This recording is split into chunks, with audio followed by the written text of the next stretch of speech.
points for the Milwaukee Bucks. Yes, Brooklyn Nets did play some defense here in Game 2. Steve, what the decision to start Brown, was that basically to get your best defensive lineup out there? And how do you feel like he and Griffin set the tone against Middleton and Giannis in the first half?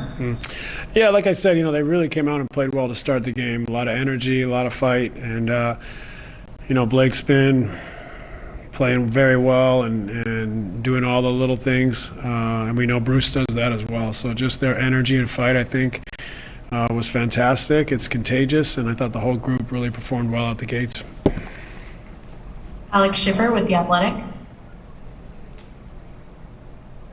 Hey Steve, you said a couple months ago how there were certain guards that would laugh you out of the gym if you asked them to screen the way Bruce does for you guys. I mean, he seemed to cause the Bucks defense a lot of problems with that. Just can you kind of speak to what his impact was with that tonight? Yeah, it's a rare skill for a guard to screen and roll like that. He's quick, he's smart, he screens, and he also gets in and out quickly. So he makes it very difficult to defend because of his pace. And then when he does get the ball, he's really skilled at rolling and making a play, or drawing the defense and passing to his teammates. So it's really unique to have a guard be able to pick that up and do it so well and almost seamlessly. He did it from day one when we asked him to do that, almost naturally. So it's valuable and it's impressive, and he's just been a really great piece for us.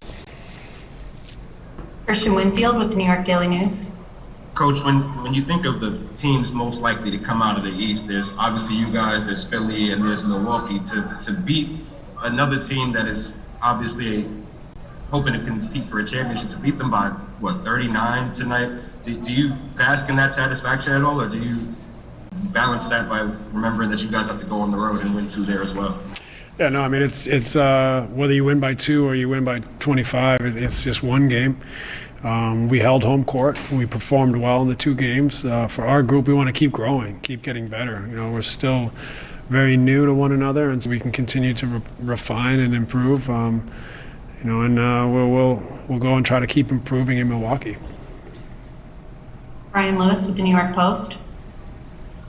Hey Steve, Giannis averaged almost 40 against you in the regular season. I'm curious, in your mind, the 2 or 3 biggest factors in being able to hold him defensively and not let him basically break the whole game plan?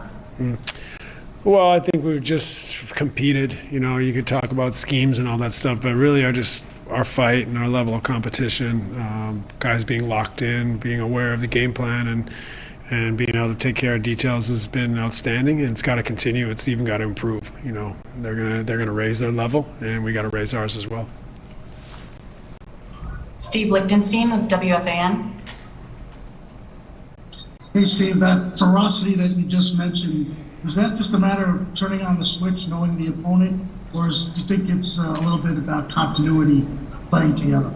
I think a bit of both. I think we recognize that they're a very good team, and we have to bring everything we have. And then I think continuity and confidence is growing. So I think we're more aware of what we're trying to accomplish in more scenarios, and that's helping us, feel free to really go for it, play hard, compete, be willing and okay to make mistakes, but try to do the right things at both ends.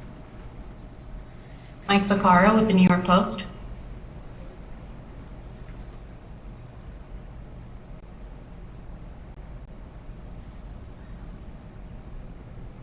Mike, you're on mute. Can you hear me now? Sorry. Yeah. Yep. Steve, obviously you sat here and answered 1,000 questions from us about defense all season long. What does it mean to you to walk off the court and see that number on, under the Bucks? I realize there's a lot of mitigating circumstances to why it's that number of blowout, but that's got to be satisfying to you, I would think. Yeah, of course. The guys have worked hard at it this year, trying to find, our best kind of level defensively, what works for us, how we can refine and improve it. Tonight was exceptional, but our defense has been pretty solid throughout the playoffs. So it's something, though, that we're proud of, but we got to always feel like underdogs down there and play with that heart and connectivity to do everything we can to kind of overcome some of the disadvantages we have in size and whatnot. So great effort tonight. We're growing. We're improving at that end of the floor, and it's important for us to continue to feel the need for growth down there. Sarat Sohi with The Ringer. Hey Steve, I was just wondering what your thoughts were on why your guys' offense seems like it is chugging along no matter who it is that's on the court.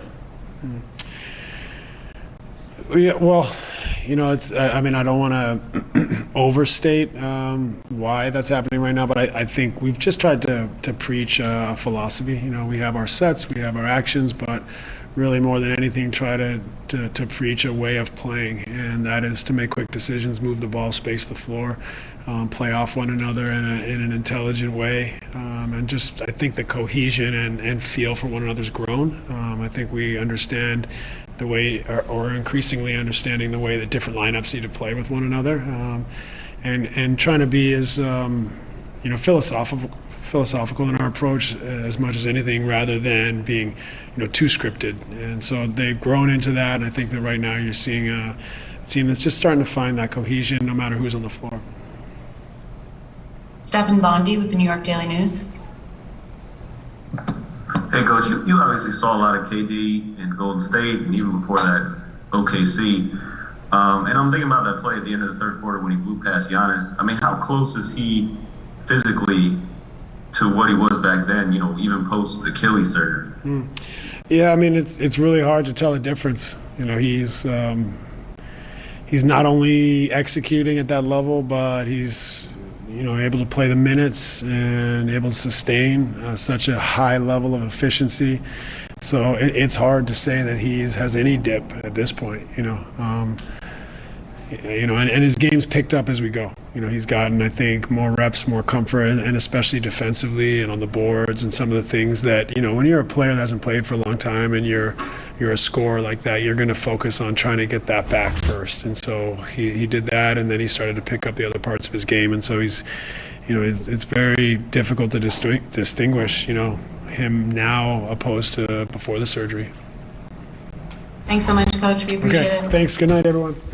Thanks, Steve. Mike Budenholzer's team